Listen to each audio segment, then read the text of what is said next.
आपकी प्रतीक्षा। तो ऐसे योग संयोग, ऐसी विधि व्यवस्था, ऐसे प्रयोग, ऐसा कोई एक जीवन में संयोग बन जाएगा कि आपको कोई जगा हुआ सत्पुरुष मिल जाएगा। निकल पड़ा राजा प्रायश्चित करने के लिए। प्रायश्चित है क्या? कोई हमसे पूछ ले कि प्रायश्चित किसे कहेंगे, तो प्रायश्चित है पुनरावृत्ति न करना पाप की। अगर पाप की पुनरावृत्ति नहीं कर रहे हैं तो अच्छा प्रायश्चित है, सच्चा प्रायश्चित है। फिर उसकी विधि है, चंद्रायण व्रत है, एकादशी का व्रत है, अथवा तो वह पौर्णिमा व्रत है, अनेक व्रत है। फिर महापुरुषों से पूछो कि मनसा वाचा कर्मणा शुद्धि के लिए, चेतना के उत्कर्ष उन्नयन के लिए, आत्मसिद्धि अथवा आत्म जागरण के लिए या भगवत प्राप्ति के उपाय क्या हैं? परीक्षित निकल पड़ा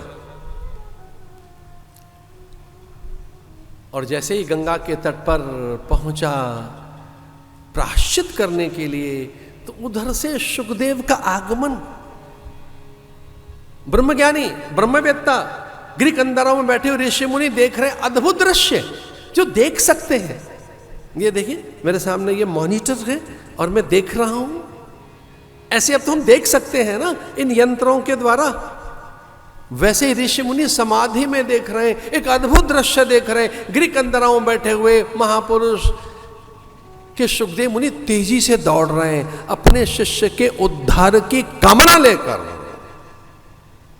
अपने गुरु को देखा, शुकदेव मुनि को, कि वो आ रहे हैं। इधर से शुकदेव मुनि और इधर से परीक्षित, और वहां संतों का झुंड, महापुरुषों का समूह, अनेक महापुरुष।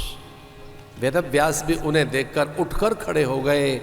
उनके भी पिता पाराशर पुत्र को देखकर, पात्र को देखकर सब हर्षित हैं। दो प्रकार से लोग बूढ़े होते हैं, एक वयोवृद्ध, एक ज्ञानवृद्ध।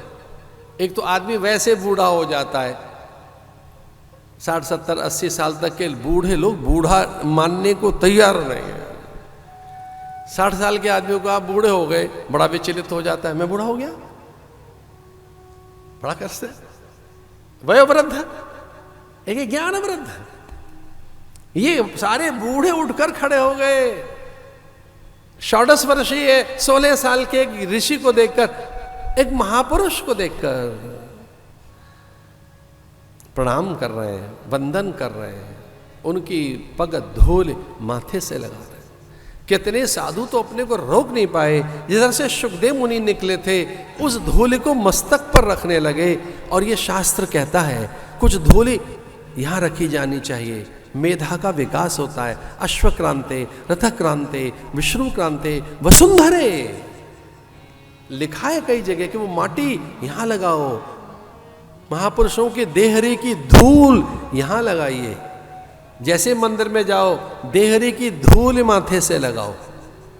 नारद की तो कथा आती है, उनकी माँ ने एक कल्प की कथा नारद की ऐसी है। उनकी माँ ने सिखाया कि जिधर से महापुरुष जाएं वहां की धूल माथे से लगाओ।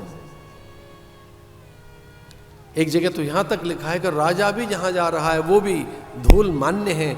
जहां आचार्य हैं, सत्पुरुष हैं, महापुरुष रहते हैं, बटुक है, ब्रह्मचारी है, वेदज्ञ है, त्यागी है, उनकी धूल माथे से लगाई।